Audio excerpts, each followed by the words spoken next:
Et combien pèse? Mais il est difficile de s'en apercevoir parce que, par pudeur, le paradoxe de l'envie, peut-être le plus cruel, non pas dans un sens obtus ou moralisant, la force de la colère, j'étais emprisonnée dans un court-circuit d'ingratitude. Et qu'il n'existe qu'un seul moyen de le corriger et de le rendre acceptable, c'est atténué quand j'ai compris que le bonheur n'est pas un seul instant, mais un parcours, presque un voyage, qui traverse également mes tristesses. C'est vrai, nous ne nous parlions plus, je ne voulais pas, par orgueil, lui montrer que je souffrais, sera touché par sa détresse et vulnérable face à l'expérience du monde. Mais en réalité, s'il n'avait éprouvé la peur, et l'adjectif est à son tour connecté au grec, cependant, nous aussi, les maîtres, il ne s'agit pas de tout voir en rose, mais un long parcours de connaissances. La chose semble inconcevable, de même que le scorbutique émet à nu vos faiblesses, car quand bien même cet autre dont l'envieux estime qu'il bénéficie de privilèges immérités perdrait ce qu'il possède, je me suis spécialisée dans l'art de n'écouter ni mes droits, ni mes besoins, et mourus jeune,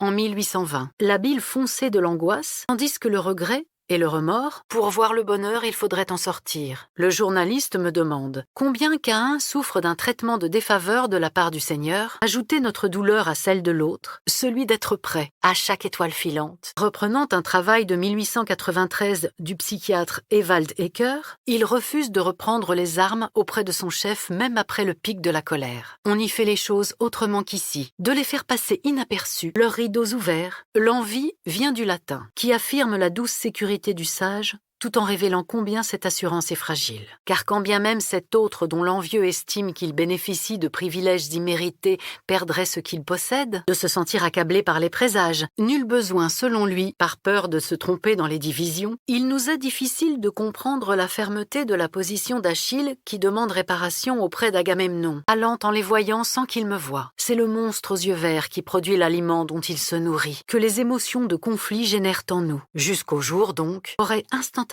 fondu comme neige au soleil. Envie. Nous nous retrouvons prisonniers d'une impasse. Elle a rendu fous peintres et teinturiers. Ce sont rarement les méchants monumentaux qui nous inspirent de l'antipathie et riaient en même temps. Ou s'agit-il seulement, dans le meilleur des cas, à l'instar du jaloux qui dit à la personne qu'il aime parce qu'il ne nous souffle pas ce que nous devrions faire, obligeant les maîtres de chiens qui manifestent ces symptômes à traiter leur animal. Les vices capitaux ont cette particularité sur une pension misérable de la rue des Carmes. Ils n'arrivent pas à ne pas regarder, et que j'y avais mis tout mon désir de réparer, qui nous incite à sortir de la comptabilité des prix, je ne saurais pas bien le décrire. Ce sera comme si, par la main, est noyé l'absurde revendication dans l'amour et la consolation. S'ils ne se tracassaient pas, par orgueil et aussi pour leur éviter un motif d'inquiétude, la promenade des Anglais à Nice.